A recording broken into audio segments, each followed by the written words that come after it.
elegant. Every handshake. Rule 2. The heir and the spare do not travel together. Rule 3. Royals must accept every gift politely. Rule 4. No autographs. Rule 5. Strict dress protocol. Rule 6. Formal dining etiquette. Rule 7. Curtsy and bow tradition. Rule 8. Public affection is limited. Rule 9. Social media is controlled. Rule 10. Royal marriages require approval. Rule 11. Security protocol is non-negotiable. Rule 12. Official titles matter. Rule 13. Royals do not speak casually about private family matters. Rule 14. Duty comes before personal preference. Rule 15. The monarch must give royal assent. This reinforces the constitutional balance. Royal life may look glamorous. From a distance, it feels like a dream wrapped in gold. We see the polished carriages, the glittering crowns, the grand palaces standing tall against the sky. We see balconies filled with waving hands. We hear cheering crowds. We watch ceremonies that look like scenes from a historical film. And for a moment, it feels magical, effortless, timeless, perfect. But that is only the surface, because behind the glamour, there is discipline.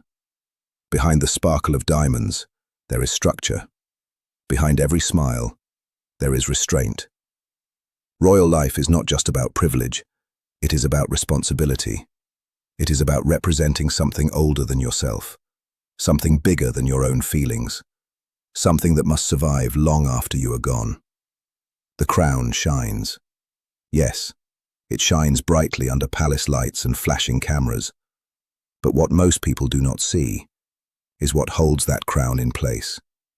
Rules, centuries of rules. Written and unwritten, spoken and unspoken.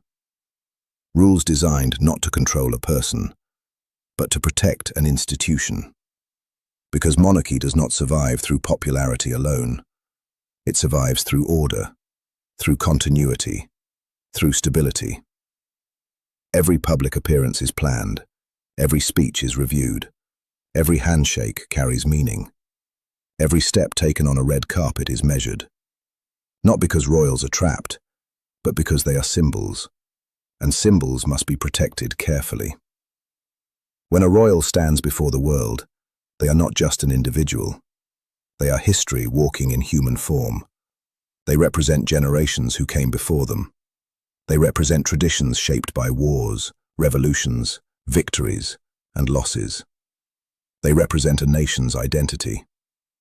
That kind of weight changes how you live. It changes how you speak.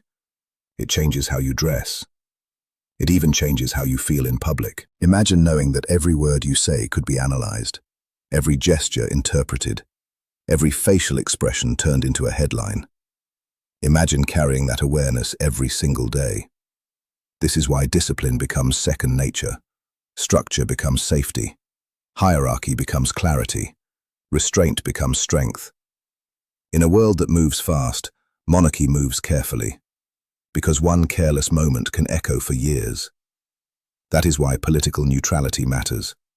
A monarch cannot choose sides publicly, not because they do not have personal opinions, but because their role demands unity. They must stand above division, above argument, above temporary political storms, because when governments change, when leaders rise and fall, the crown must remain steady. That steadiness gives people a sense of continuity, a reminder that some things do not change overnight. Tradition, too, is not just decoration. Ceremonies are not empty performances. Uniforms are not costumes. Titles are not vanity. They are signals. Signals of order. Signals of respect. Signals of historical memory. When a royal follows protocol, they are not simply following rules.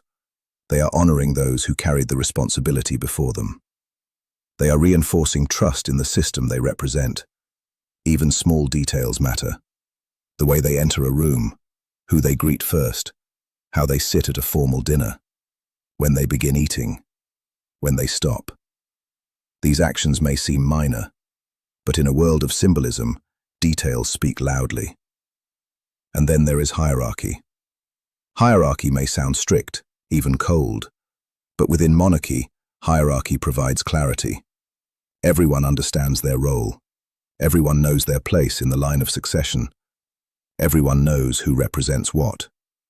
This clarity prevents confusion, and in institutions built on centuries of history, confusion can be dangerous. Restraint is perhaps the hardest rule of all, because restraint means holding back emotions, holding back opinions, holding back reactions.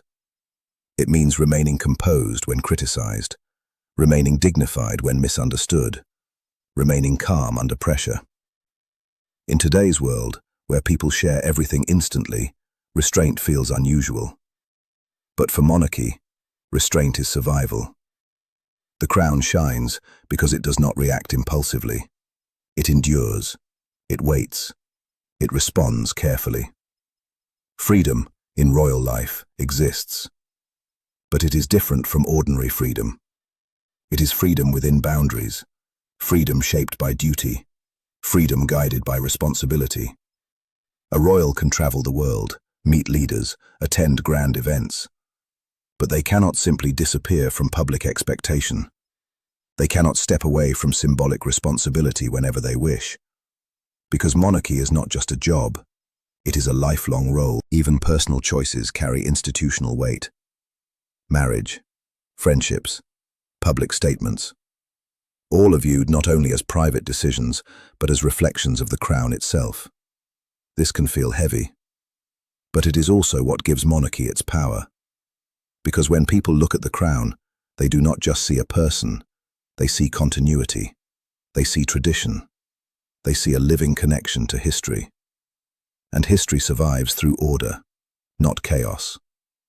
Order is what keeps ceremonies meaningful. Order is what keeps succession clear. Order is what keeps diplomacy respectful. Without structure, monarchy would become fragile. Without neutrality, it would become divisive. Without restraint, it would become unstable. And instability is the one thing monarchy cannot afford. The shining jewels, the golden carriages, the palaces with endless rooms, they are symbols. But the true foundation of monarchy is discipline. The discipline to show up, the discipline to remain calm, the discipline to follow protocol even when cameras are not watching. Because even when unseen, the responsibility remains. This is why royal life is not as effortless as it appears. It requires training from a young age, understanding traditions deeply, learning history carefully, practicing etiquette repeatedly, growing into a role that was waiting for you before you were even born. Some are born knowing their future is already written, that one day they will wear the crown, not as decoration, but as duty. And duty demands order. It demands structure. It demands consistency. Monarchy survives not because it is modern, not because it is powerful, not because it is wealthy. It survives because it adapts carefully without breaking its core principles. It evolves slowly, preserving what matters, adjusting what must change, always protecting neutrality, always protecting continuity, always protecting tradition. The crown shines because it reflects centuries of discipline, generations who understood that personal freedom sometimes bends to institutional responsibility, that survival depends on careful balance, and that order, while not always exciting, creates stability. So when we look at royal life and see glamour, it is worth remembering what stands behind it. Rules, protocols, expectations, a carefully maintained system. Because without those rules, the glamour would fade quickly. Without discipline, tradition would weaken. Without order, continuity would fracture. Monarchy survives not through freedom alone, but through structure, through restraint, through careful balance between the past and the present. And perhaps that is the true secret of the crown. Not its jewels, not its palaces, but its rules. Rules designed to protect tradition, protect neutrality, protect continuity. Rules that hold the entire structure together, quietly, day after day. So the next time you see a royal balcony appearance, or a grand state ceremony, or a carefully delivered speech, Remember what stands behind that moment. Discipline, structure, hierarchy, restraint. Because the crown may shine brilliantly in public, but it is supported by something far less visible: order. And without that order, there would be no monarchy at all. Now tell us, which rule surprised you the most?